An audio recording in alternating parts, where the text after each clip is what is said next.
અમદાવાદમાં ફરી દારૂના નશામાં ધૂત કાર ચાલકે અકસ્માત સર્જ્યો છે। ઉસ્માનપુરામાં બેફામ કાર ચાલકે 3 યુવકને અડફેટે લેતા આશ્રમ રોડ પર ફરવા નીકળેલા યુવકો પર કાર ચઢાવી। કાર ચાલકે સ્ટીયરિંગ પરથી કાબુ ગુમાવતા અકસ્માતની આ ઘટના ઘટી હતી। પૂર ઝડપે આવતી કાર ડિવાઈડર પર ચઢી અને ઝાડ સાથે ટકરાઈ। રસ્તા પર જતા 3 યુવક ઇજાગ્રસ્ત થતા તેમને હોસ્પિટલ દાખલ કરવામાં આવ્યા છે। બેદરકાર કાર ચાલક તમીમ નામના શખ્સ સામે ફરિયાદ નોંધાઈ છે। કાર ચાલક નશામાં હોવાની આશંકા છે। બી ડિવિઝન પોલીસે ડ્રિંક એન્ડ ડ્રાઈવનો કેસ નહીં નોંધતા હવે પોલીસની કામગીરી સામે સવાલ ઉઠ્યા। ટ્રાફિક પોલીસે અકસ્માતનો ગુનો નોંધી અને તપાસ શરૂ કરી છે।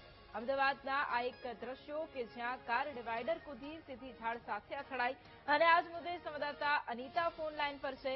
અનિતા, અમદાવાદમાં ફરી એક વખત અકસ્માતની ઘટના, પરંતુ દારૂના નશામાં ધૂત કાર ચાલકે અકસ્માત કર્યો છે। આ વ્યક્તિ કોણ, તેની સામે શું કાર્યવાહી? જી દોસ્તો, જે પ્રકારની ઘટના ઉસ્માનપુરા વિસ્તારની સામે આવી છે, જેમાં ટાટા સફારી કારનો એક ગંભીર અકસ્માત સર્જાયો છે। સીધી સૈયદની જાળી પાસેથી કેટલાક મિત્રો આશ્રમ રોડ ખાતે આ કાર લઈને જઈ રહ્યા હતા।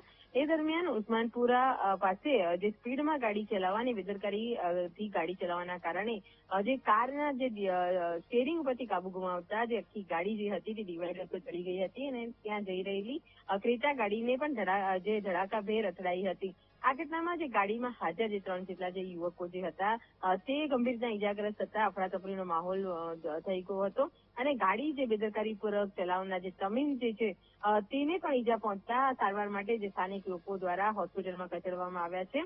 હાલ તો જે સાહિલ અને આફતાબ નામના જે 2 વ્યક્તિઓ ગંભીર રીતના ઇજાગ્રસ્ત થયા છે, જ્યારે જે ગાડી ચલાવનાર તમીમ વિરુદ્ધ અત્યારે બી ડિવિઝન ટ્રાફિક પોલીસે ગુનો દાખલ કર્યો છે। પરંતુ સૌથી મહત્વની બાબત એ છે કે ગાડીની અંદર દારૂની બોટલ જેવી શંકાસ્પદ બોટલ જે સ્ટીયરિંગ પાસે જ મળી આવી હતી અને પરંતુ તેમ છતાં બી ફરિયાદમાં ડ્રિંક એન્ડ ડ્રાઈવને લઈને કોઈ કાર્યવાહી કરવામાં આવી નથી। ખરેખર આ યુવાનો દારૂ પીને ગાડી ચલાવી રહ્યા હતા કે પછી દારૂની બોટલ ત્યાં કેવી રીતના આવી, તે તમામ મુદ્દા અત્યારે હાલ એક સવાલ ઉઠાવી રહ્યા છે। પરંતુ હાલ પોલીસે જે બી ડિવિઝન ટ્રાફિક પોલીસે ફક્ત અકસ્માતનો ગુનો દાખલ કર્યો છે ને સમગ્ર મામલે ટ્રાફિક પોલીસની કામગીરીને લઈને પણ સવાલ ઉઠી રહ્યા છે। જી બિલકુલ, આભાર અનિતા તમામ જાણકારી માટે।